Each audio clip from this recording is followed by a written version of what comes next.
दोस्तों जरा एक लम्हे के लिए अपनी आंखें बंद करें और एक पुराना दरवाजा अपने सामने तस्वर करें।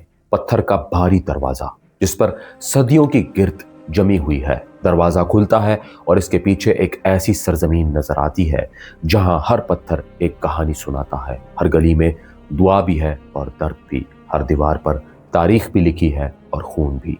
यही वो जमीन है जिसे दुनिया फलस्तीन के नाम से जानती है। लेकिन सवाल यह है कि आखिर ये सरजमीन एक सदी से ज्यादा अरसे से आग में क्यों जल रही है? क्यों यहाँ एक ही जमीन पर दो कौमें, दो दावे, दो यादें और दो ख्वाब एक दूसरे के सामने खड़े हैं? और सबसे बढ़कर ये कि क्या ये सिर्फ दो कौमों की लड़ाई है या इसके पीछे सल्तनतों, खुफिया वादों, आलमी ताकतों और सियासी खेलों की एक लंबी दास्तान छुपी हुई है? आज की इस कहानी में हम इसी पर्दे को हटाएंगे और कदम ब कदम समझेंगे कि इसराइल फलस्तीन तनाज़ा की वो खुफिया तारीख क्या है जिसने मशरिक़ वस्ता ही नहीं पूरी दुनिया की सियासत बदल दी। कहानी शुरू होती है उस वक्त से जब ये सारी सरजमीन खिलाफत उस्मानिया का हिस्सा थी। उस जमाने में फलस्तीन एक अलग रियासत नहीं था बल्कि सल्तनत के अंदर एक इलाका था जहां अरब मुसलमान, ईसाई और यहूदी मुख्तलिफ जगहों पर आबाद थे। यरूशलेम एक मुकद्दस शहर था, बैतुल मुकद्दस एक रूहानी मरकज था और ये पूरी जमीन तीन बड़े मज़ाहिब के मानने वालों के लिए अहम थी। मगर उस वक्त की सियासत आज जैसी न थी। लोगों की शनाख्त ज्यादातर मजहब, खानदान, शहर और सल्तनत से जुड़ी हुई थी। जदीद कौमी रियासतों का तस्वर अभी पूरी तरह मजबूत नहीं हुआ था। फिर 19वीं सदी के आखिर में यूरोप के अंदर एक नई सोच ने जन्म लिया। यहूदी कौम परस्ती का तस्वर, जिसे बाद में सेहूनी तहरीक कहा गया, आहिस्ता आहिस्ता कुव्वत पकड़ने लगा। यूरोप में यहूदियों के खिलाफ नफरत, जुल्म और इम्तियाज ने बहुत से लोगों को ये सोचने पर मजबूर कर दिया कि अगर इनके लिए एक महफूज कौमी वतन ना हुआ तो वो हमेशा खतरे में रहेंगे। चनाचा कुछ रहनुमाओं ने यह मुतालबा उठाया कि यहूदियों के लिए एक कौमी वतन कायम होना चाहिए और इस ख्वाब के लिए फ़लस्तीन को मरकज़ के तौर पर पेश किया जाने लगा। यहाँ से कहानी एक नए मोड़ में दाखिल होती है। पहली अजीम जंग ने पूरी दुनिया का नक्शा हिलाकर रख दिया था। खिलाफत उस्मानिया कमज़ोर पड़ रही थी। बरतानिया और फ्रांस जैसे यूरोपीय मुल्क मशरिक़ वस्ता के नक्शे को अपने हिसाब से बदलने की तैयारी कर रहे थे और यही वो मरहला था जब मुख्तलिफ फरीकों से मुख्तलिफ वादे किए गए। एक तरफ अरब रहनुमाओं से कहा गया कि अगर वो उस्मानियों के खिलाफ बगावत करते हैं तो जंग के बाद इन्हें आज़ादी मिलेगी। दूसरी तरफ बरतानिया और फ्रांस आपस में खुफिया तौर पर इस खित्ते की बंदर बांट का मंसूबा बना रहे थे और फिर 1917 में वो ऐलान सामने आया जिसने तारीख का धारा बदल दिया। बरतानिया ने ऐलान किया कि फ़लस्तीन में यहूदी कौम के लिए एक कौमी वतन के क़याम की हमायत की जाएगी। यही वो मशहूर एलामिया था जिसने आने वाले तूफान की बुनियाद रख दी। यहाँ सबसे बड़ा सवाल यही था कि जिस ज़मीन पर पहले से एक बड़ी अरबी आबादी मौजूद है उसके मुस्तकबिल का फैसला उससे पूछे बगैर कैसे किया जा सकता है। यही इस तनाज़े की जड़ है। एक तरफ यूरोप में जुल्म सहने वाली एक कौम थी जो अपने लिए वतन मांग रही थी, दूसरी तरफ वो अरब आबादी थी जो नस्लों से इस सरजमीन पर आबाद थी और अब देख रही थी कि इसके ऊपर बाहर से एक नया सियासी मंसूबा मुसलत किया जा रहा है। यूं एक ही जमीन पर दो दावे सामने आने लगे। एक दावा तारीखी और मजहबी वाबस्तगी का, दूसरा दावा मुसलसल रिहाइश, आबादी और मौजूद हक का। पहली अजीम जंग के बाद फ़लस्तीन बरतानिया के कब्जे में आ गया। अब वो बराह रास्त बरतानवी निगरानी में था। इस दौर में यहूदी हिजरत में इजाफा होने लगा। यूरोप से मजीद यहूदी आते गए, ज़मीनें खरीदी गई, नई बस्तियां बनी और अरब आबादी के अंदर ये खौफ पड़ने लगा कि आहिस्ता आहिस्ता इनकी अपनी ज़मीन इनके हाथ से निकल रही है। बरतानिया एक तरफ यहूदी कौमी वतन के वादे को संभाल रहा था, दूसरी तरफ अरब आबादी के गुस्से को काबू करने की कोशिश कर रहा था, मगर दर हकीकत वो दोनों तरफ एतमाद खो रहा था। 1936 से 1939 तक अरब बगावत हुई। फ़लस्तीनी अरबों ने बरतानवी इक़्तिदार और बढ़ती हुई यहूदी हिजरत के खिलाफ भरपूर एहतजाज और मुज़ाहमत की। बरतानिया ने सख्ती से इसे कुचल दिया। यही वो मरहला था जहां फ़लस्तीनी अरब क़यादत कमज़ोर हुई जबकि मुनज़्ज़म यहूदी इदारे और तंजीमें निस्बतन मजबूत होती गई। फिर दूसरी अजीम जंग आई और यूरोप में जो कुछ हुआ उसने पूरी दुनिया की सोच बदल दी। नाजी जुल्म और यहूदियों के कत्ल आम ने आलमी ज़मीर को झंझोड़ दिया। लाखों यहूदी मारे गए और हौलनाक जुल्म के बाद दुनिया के अंदर यह एहसास बहुत बढ़ गया कि यहूदी कौम के लिए एक महफूज वतन होना चाहिए। लेकिन यहाँ تاریخ کا ایک اہم بڑا المیہ پیدا ہوا۔ یورپ میں جو جرم ہوا اس کا بوجھ مشرق وسطیٰ کے زمین پر منتقل ہونے لگا۔ فلسطینی عرب یہ سوال کرنے لگے کہ یورپ کے جرائم کی قیمت ہم کیوں ادا کریں؟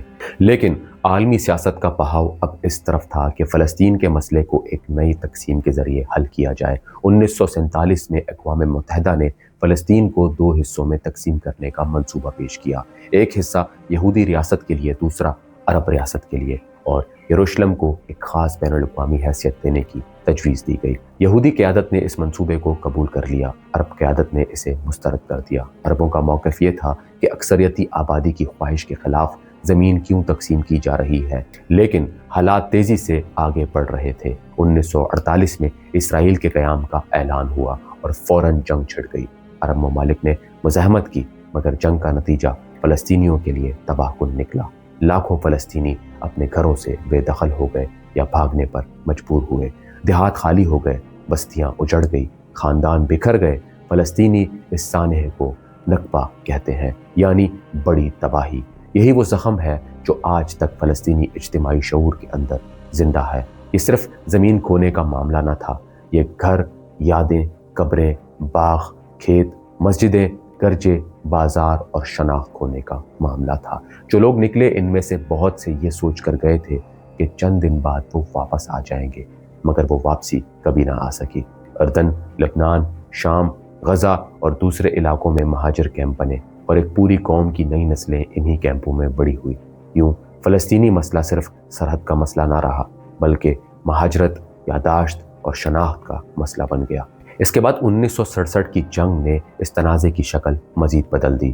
صرف 6 دنوں میں اسرائیل نے مغربی کنارہ، غزہ، مشرقی یروشلم، گولان کی پہاڑیاں اور سینا پر قبضہ کر لیا۔ اگر 1948 نے اسرائیل کے قیام اور فلسطینی بے دخلی کی بنیاد رکھی تھی، تو 1967 نے قبضے کی نئی حقیقت قائم کر دی۔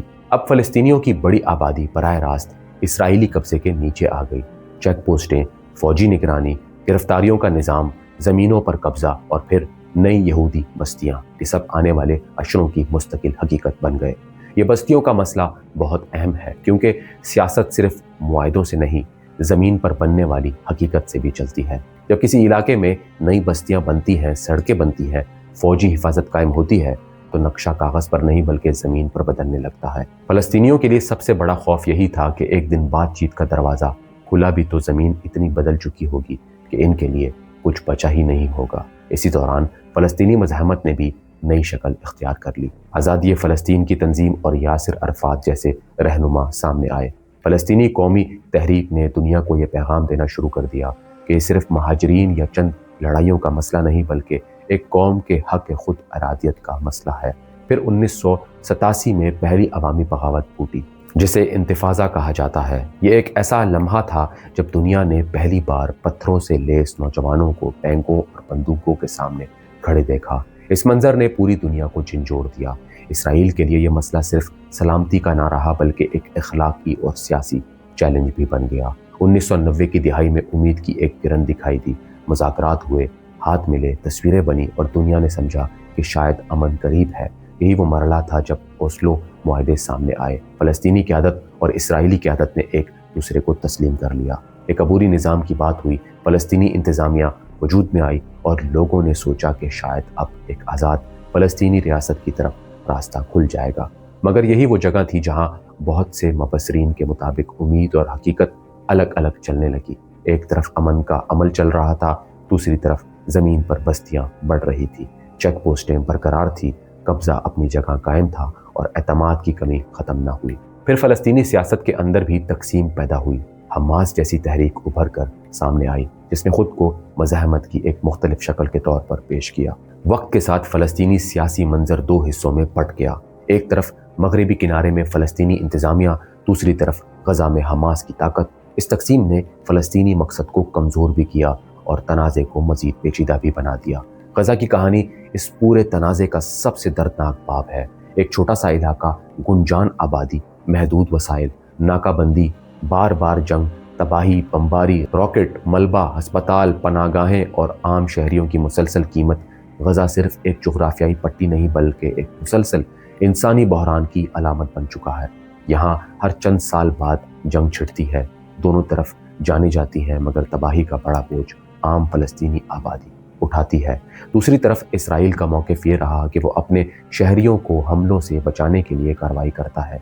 यूं हर जंग में दो बयानिए सामने आते हैं, एक सलामती का, दूसरा इंसानी तबाही का। फिर यरूशलेम है, ये शहर सिर्फ एक शहर नहीं, ये अकीदे, तारीख, शनाख्त और इक़्तिदार का मरकज़ है। मुसलमानों के लिए मुक़द्दस, ईसाइयों के लिए मुक़द्दस, यहूदियों के लिए मुक़द्दस। यहाँ हर कदम पर तारीख बोलती है। इसीलिए यरूशलेम पर दावा सिर्फ ज़मीन का दावा नहीं, अलामती ताकत का दावा भी है। मशरिकी यरूशलेम का मसला, मुक़द्दस मकामात की निगरानी और शहर की कानूनी हैसियत, ये सब तनाज़ा के दिल में बैठे हुए हैं। अगर हम इस तनाज़ा की खुफिया तारीख को सादा लफ्ज़ों में बयान करें तो वो ये है कि ये सिर्फ मज़हब की जंग नहीं, ये नौआबादियाती फ़ैसलों, खुफिया वादों, आलमी ताकतों के दोहरे मयार, नकल मकानी, कब्ज़े, मुज़ाहमत, सलामती के बयानिए और ज़मीन पर बदलती हकीकत की जंग है। अमेरिका ने इसराइल की हिमायत की, अरब दुनिया ने कभी बुलंद नारे लगाए और कभी अपनी तरजीहात बदल दी। ईरान ने मुज़ाहमत के बयानिए को एक ख़ास रंग दिया और बड़ी आलमी ताकतों ने इस मसले को अक्सर इंसाफ के बजाय मुफाद की ऐनक से देखा। यही वजह है कि यह तनाज़ा हल होने के बजाय बार बार नई शक्ल इख्तियार करता रहा। अक्टूबर 2023 के बाद इस तनाज़े ने एक और हौलनाक बाब देखा। हमला, जवाबी हमला, गज़ा में वसी तबाही, हज़ारों जानें, आलमी गुस्सा, इंसानी बहरान, जंगी जुराइम के इल्ज़ामात, एहतजाज और दुनिया भर में बदलती राय आमा। इस मरहले ने एक बार फिर ये साबित कर दिया कि यह मसला सिर्फ एक सरहदी झगड़ा नहीं, बल्कि इंसानी ज़मीर, आलमी कानून, ताकत और इंसाफ के दरमियान टकराव का नाम है।